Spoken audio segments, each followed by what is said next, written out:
Hello traders, welcome back to the channel. Channel पे अगर आप नए हैं तो प्लीज़ चैनल को सब्सक्राइब करिए, वीडियो को लाइक करिए। लाइव सेशन तो नहीं कर रहा हूँ लेकिन रिकॉर्डिंग कर रहा हूँ, ताकि जो नए लोग हैं उन्हें कुछ आइडिया आ सके कि क्या थॉट प्रोसेस हो चलती है ट्रेड लेने से पहले, ट्रेडिंग के दौरान। सिर्फ बाय और सेल का बटन दबा के काम तो नहीं होगा, कुछ स्ट्रेटेजी बनानी होगी, कुछ रूल्स फॉलो करने होंगे, एक सिस्टम चाहिए जिस बेसिस पे हम ट्रेड लेंगे।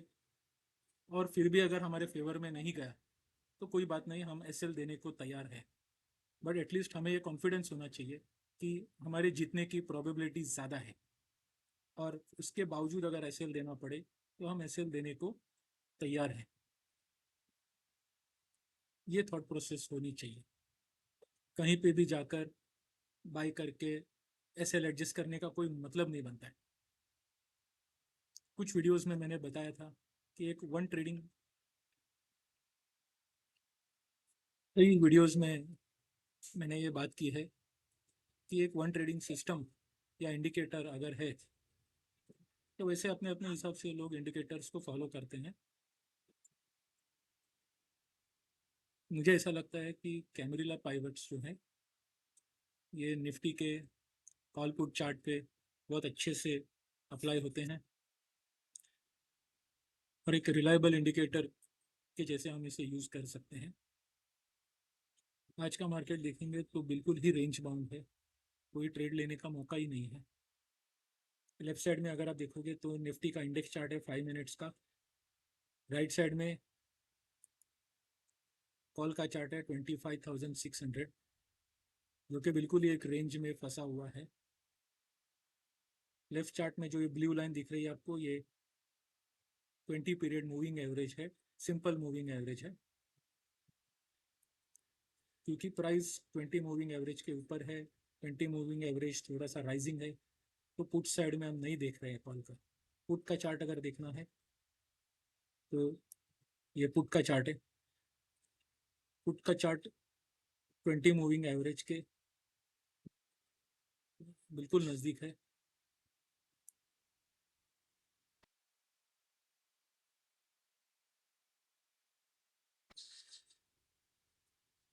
अब जो है पुट का जो प्राइस है ये 20 मूविंग एवरेज के थोड़ा सा ऊपर जाने की कोशिश कर रहा है, बट यहाँ पे एक रेजिस्टेंस जोन है।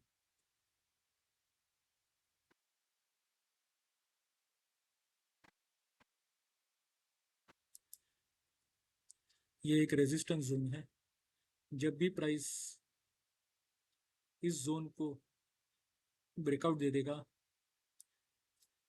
और फिर से आके यहाँ पे एक प्राइस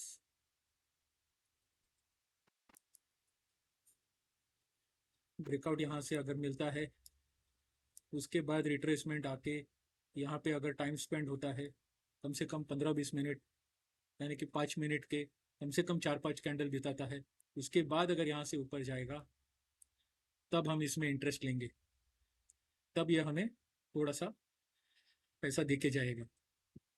तब तक यहाँ पे ट्रेड लेके कोई सेटअप ही नहीं बन रहा है। तो प्लीज़ थोड़ा सा केयरफुल रहिए और अपने आप से बात करते रहिए कि मैंने क्या रूल्स बनाए हैं, क्या सेटअप है मेरा, किस सेटअप पे मैं ट्रेड लूंगा, कब ट्रेड लूंगा। कहीं पे भी जाके ट्रेड लेके कोई मतलब नहीं है, क्योंकि मेजोरिटी जो एनालिस्ट है, जो ब्रोकर्स हैं, सबका ये स्टेटमेंट है कि over 90% of retail traders F and O में लॉसेस कर रहे हैं। इसका कारण ये है कि हम कोई रूल, कोई सेटअप फॉलो ही नहीं करते। और जब तक हम कोई रूल्स या सेटअप पे फिक्स नहीं करेंगे, या तो जब भी हम हमें ट्रेड लेना है किसी ना किसी सेटअप पे ट्रेड लेना है, उसके बाद अगर एसएल देना पड़े तो हम देने को तैयार हैं। लेकिन जब तक हमारा सेटअप नहीं बनता हम ट्रेड में एंटर ही नहीं करेंगे। तो हमारे 70 to 80% जो लॉसेस होने का चांस है वो वैसे ही खत्म हो जाएगा।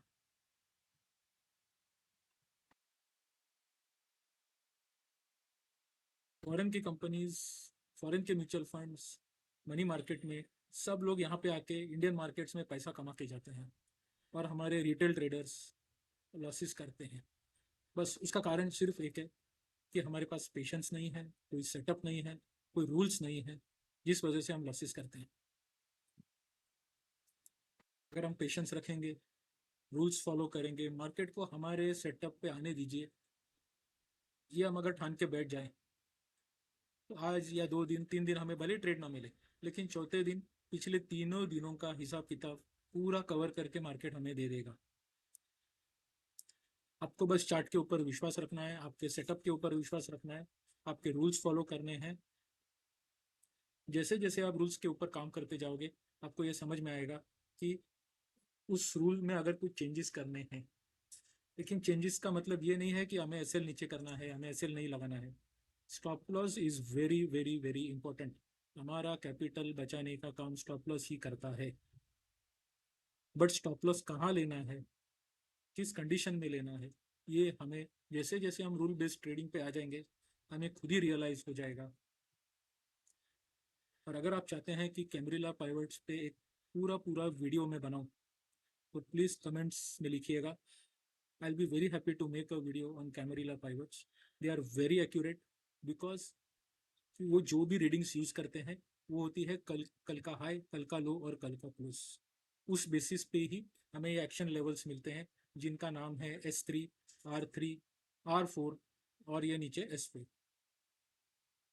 S3 हमारा बाइंग जोन है, R3 हमारा सेलिंग जोन है, R4 हमारा एग्रेसिव बाइंग है और S4 हमारा एग्रेसिव सेलिंग है। बस इस एक सेटअप को अगर हम मास्टर कर सकें तो मार्केट हमें रेगुलर इनकम दे सकता है, 100% गारंटीड मैं बताता हूँ। बट हमें कुछ रूल्स फॉलो करने होंगे, स्टॉप लॉस लगाना होगा,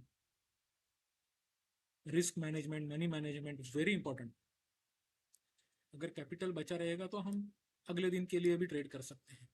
और आज ही हम अगर पूरा कैपिटल लूज करके बैठ जाएं तो कल ट्रेड लेने के लिए भले हमारा सेटअप भी बनता होगा, रूल्स भी हम फॉलो करते होंगे, लेकिन कैपिटल ही नहीं है तो क्या ट्रेड लेंगे।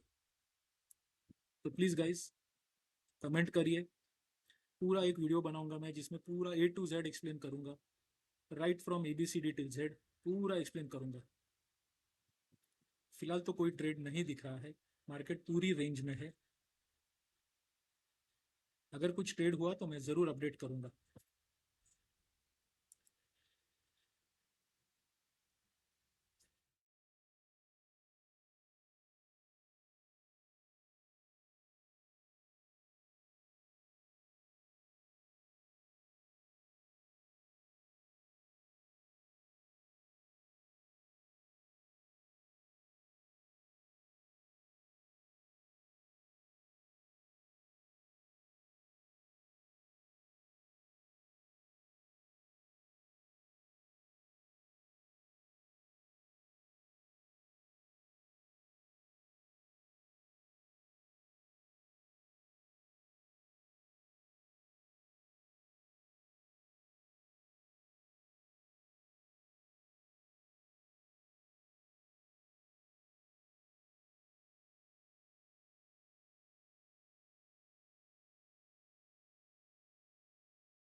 ये यहाँ पे एक बाइंग जोन है। जब तक हम इस बाइंग जोन के नीचे प्राइस एक्शन नहीं देखते, डाउन साइड में एंट्री लेना गलत होगा। रूल्स और सेटअप के हिसाब से ही काम करना होगा। S3 हमारा बाइंग लेवल है। सुबह मार्केट ने यहाँ पे एक 5-6 कैंडल का टाइम स्पेंड किया, आधा घंटा टाइम स्पेंड करके ये ऊपर आया है। सॉरी, अब वापस S3 को टच किया। S3 के नीचे हमें प्राइस एक्शन देखना होगा और उसके बाद ही हम ट्रेड में एंट्री ले सकते हैं, तब तक कोई मतलब नहीं है। पुट का चार्ट देख लेते हैं।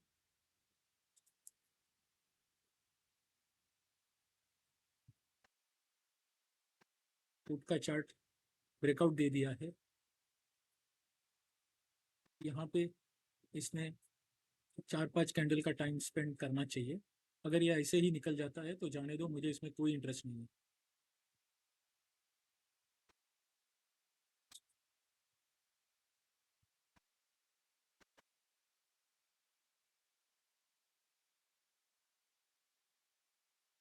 पुट का चार्ट यहाँ पे लगा लेते हैं।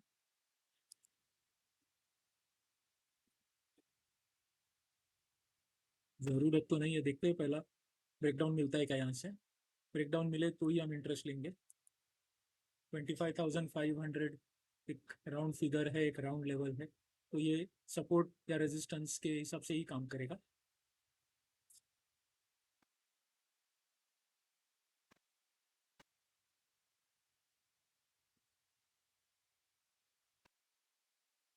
ट्वेंटी फोर 25,454 के नीचे हम थोड़ा एग्रेसिव सेलिंग देख सकते हैं, लेकिन ज़्यादा बड़ा टारगेट नहीं रख सकते। टारगेट होगा हमारा 25,400। छोटे छोटे ट्रेड में प्रॉफिट घर ले जाने को हमें सीखना चाहिए।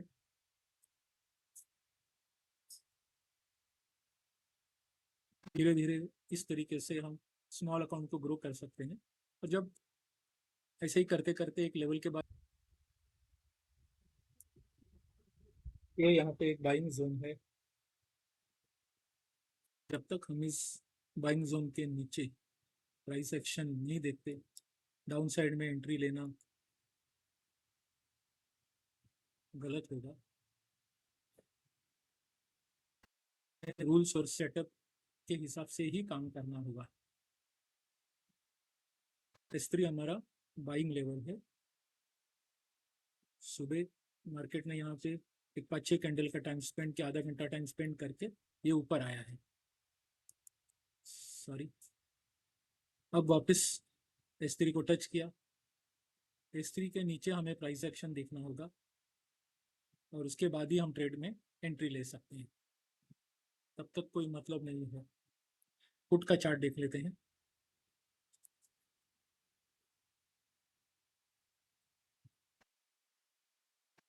पुट का चार्ट ब्रेकआउट दे दिया है। यहाँ पे इसने 4-5 कैंडल का टाइम स्पेंड करना चाहिए। अगर ये ऐसे ही निकल जाता है तो जाने दो, मुझे इसमें कोई इंटरेस्ट नहीं है।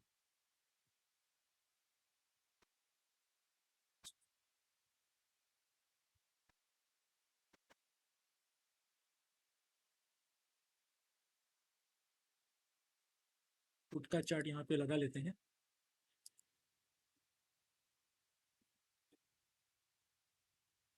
ज़रूरत तो नहीं है, देखते हैं पहला ब्रेकडाउन मिलता है क्या यहाँ से। ब्रेकडाउन मिले तो ही हम इंटरेस्ट लेंगे।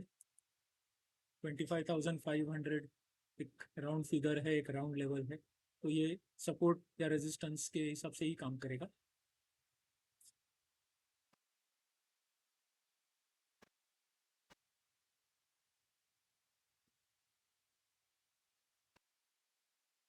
ट्वेंटी फोर 25,454 के नीचे हम थोड़ा एग्रेसिव सेलिंग देख सकते हैं, लेकिन ज़्यादा बड़ा टारगेट नहीं रख सकते। टारगेट होगा हमारा 25,400। छोटे छोटे ट्रेड में प्रॉफिट घर ले जाने को हमें सीखना चाहिए।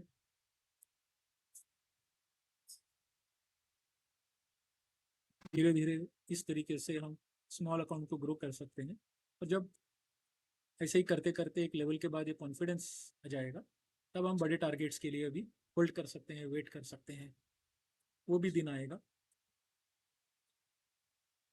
बट पहले हमें छोटे छोटे टारगेट्स, छोटे छोटे प्रॉफिट्स घर पे ले जाने होंगे। P&L में प्रॉफिट दिखा के मतलब नहीं है, हमें उसे कैप्चर करना है, उसे घर ले जाना है, तो ही हमारे अकाउंट में पैसा है। फिलहाल तो कोई ट्रेड नहीं दिख रहा है।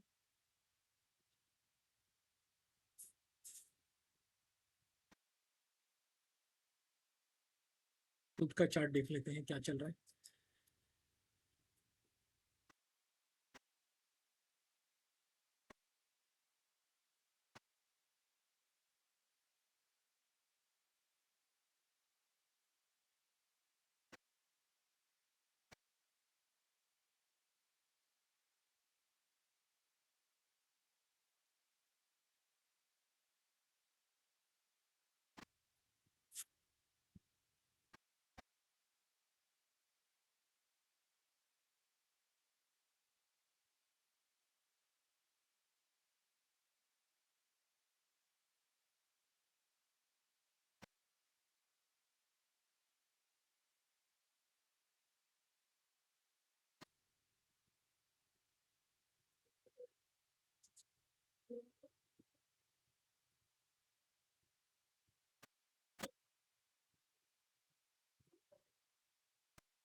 कॉल का चार्ट अगर देखते हैं, तो कॉल का चार्ट में इस लेवल पे बायर्स ने एंट्री किया हुआ है।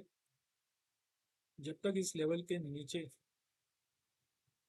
प्राइस आता नहीं है, एग्रेसिव सेलिंग स्टार्ट नहीं होगा।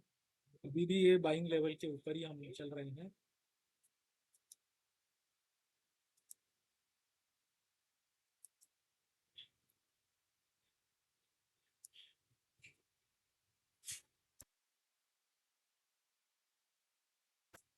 फिलहाल कोई ट्रेड नहीं है, अगर कुछ ट्रेड लेने जैसा है तो मैं अपडेट करूंगा।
Thank